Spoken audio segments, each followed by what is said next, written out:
এরকম ছোট্ট pocket friendly ATM কার্ডের মতো দেখতে যদি আধার কার্ড পেতে চাও, তাহলে এই স্টেপস গুলো সবার প্রথমে ইউআইডিআই এর ওয়েবসাইটে যেতে হবে। তারপরে সেখানে গিয়ে তোমরা দেখবে গেট আধারে গিয়ে দেখবে একটা অর্ডার আধার পিপিসি কার্ড পাবে।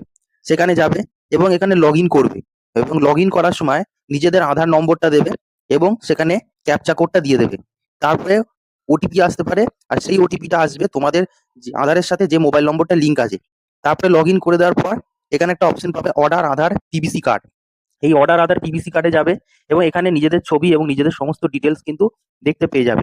তারপরে কি করবে, সবকিছু দেখে নেওয়ার পর নেক্সট অপশনে চলে যাবে। নেক্সট অপশনে যাওয়ার পর নেক্সট অপশনে চলে যাওয়ার পর অ্যাকসেপ্ট বাটনটা ক্লিক করবে। এরপর আপনাদেরকে বোঝানো হচ্ছে এই স্টেপগুলো যদি পরে ফলো করেন, তাহলে কিন্তু আপনি কিন্তু পিভিসি আধার কার্ডটার অর্ডার দিতে পারবেন, এবং এর জন্য আপনাকে দিতে হবে 75 টাকা। 75 টাকা পেমেন্ট করার অপশন এসে যাবে এই নেক্সট প্রসেসগুলো করলে। তারপর আপনার ইউপিআই দিতে পারেন, অন্যান্যভাবেও কিন্তু পেমেন্ট করতে পারেন। করে দেওয়ার পর আপনাদের সামনে একটা অ্যাকনলেজমেন্টের রিসিপ্ট এবং সেখানে একটা অ্যাকনলেজমেন্ট নাম্বার এসে যাবে। সেটা দিয়ে আপনারা চাইলে স্ট্যাটাস ট্র্যাকও করতে পারেন, বা না করতে চাইলে অসুবিধা নেই। আপনারা 15 দিনের মধ্যে কিন্তু নিজেদের পোস্ট অফিসে কিন্তু সেই ছোট্ট পিভিসি আধার কার্ড কিন্তু পেয়ে যাবেন।